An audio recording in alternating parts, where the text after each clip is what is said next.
Bien-aimé dans le Seigneur, après la première vidéo, les gens m'ont posé la question de savoir si l'Église exploite l'Afrique. J'ai reçu des messages en ce sens et ça m'a fait vraiment rire et ça me plaît plutôt, cette interaction. Partagez notre vidéo. Les gens vont réagir, les gens vont vous insulter, mais ne vous calmez, ne vous énervez pas. Les gens, la vérité énerve et ils vont s'énerver. Vous allez voir les commentaires qui vont s'aligner là en bas. Mais est-ce que l'Église trompe l'Afrique? Je vais vous poser plutôt une question.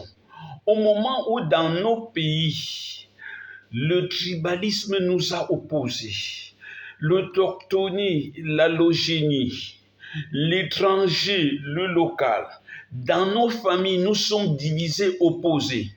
Avons-nous besoin d'un message d'amour? Avons-nous besoin d'un message de pardon? Quand nous voyons le sang qui se coule, qui se verse dans certains endroits de nos pays, quand nous imaginons des personnes qui par jalousie tuent leurs frères dans la même famille, je pose la question, avons-nous besoin d'un message d'amour?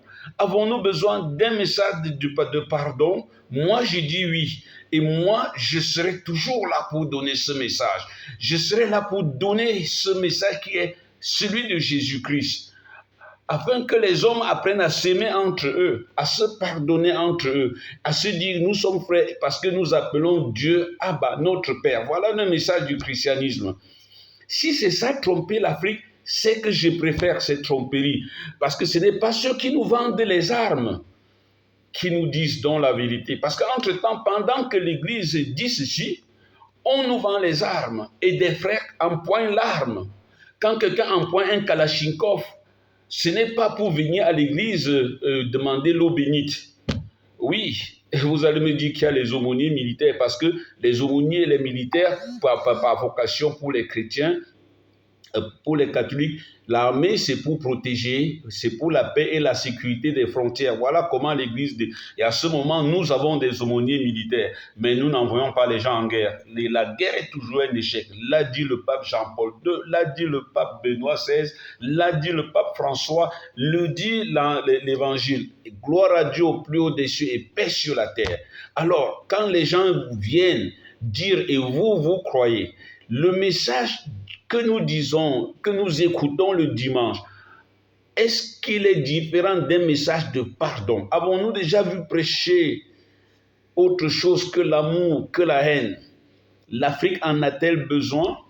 Maintenant, quand tu as posé la question de savoir est-ce que Jésus n'est pas étranger en Afrique, je me rappelle que le père Angel Benvin, de regrettée mémoire et de vénérable mémoire, un mort a trouvé la mort quelques heures après un colloque sur Jésus l'Africain, où il avait réussi à démontrer, par une histoire qui a ses fondements dans la Bible, le peuple de Dieu, combien de temps a-t-il vécu en Égypte? Abraham, lisez la Bible, vous verrez que le pharaon avait même voulu prendre la femme d'Abraham.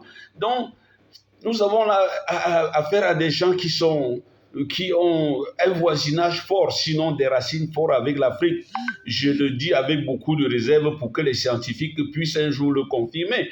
Mais est-ce que vous ne voyez pas que c'est frappant que lorsque Hérode veut tuer Jésus, Joseph, au lieu d'aller de l'autre côté du Jourdain, vers l'Inde, rentre en Afrique, certainement chez ses cousins. Jésus est un cousin, donc ne balancez pas souvent des histoires comme si nous-mêmes nous ne lisions pas ces textes-là avec, mais on lit avec souris et vous croyez que c'est parce qu'on ne peut pas répondre. On peut répondre. Ceux qui trompent les Africains, est-ce que c'est l'Église, est-ce que c'est le pape qui fabrique les comprimés de tramol, de tramadol pour envoyer pour que les Africains puissent droguer les petits-enfants qui vont au lycée, qui sortent le couteau pour poignarder les églises?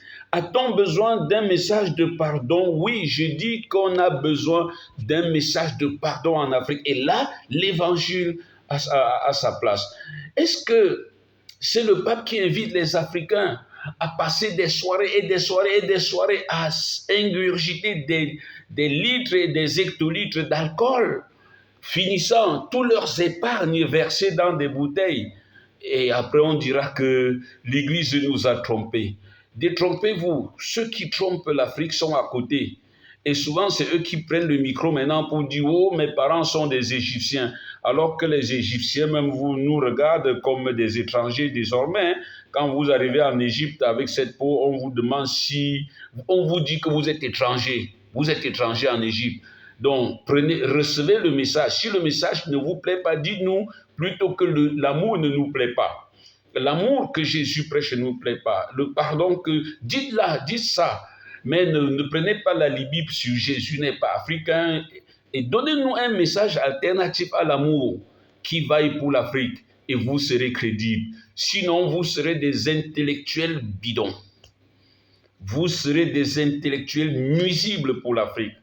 Vous serez des intellectuels sans utopie. Car seul l'amour chrétien peut créer l'utopie. Quand on annonce un ciel, c'est-à-dire quelque chose de nouveau et de beau, ça transforme tous nos lendemains. Si vous ne connaissez pas, rappelez-moi. N'oubliez pas de partager cette vidéo sur YouTube à tous nos amis chrétiens, même à tous nos ennemis. Je suis sûr que la critique est ouverte. Paix à vous.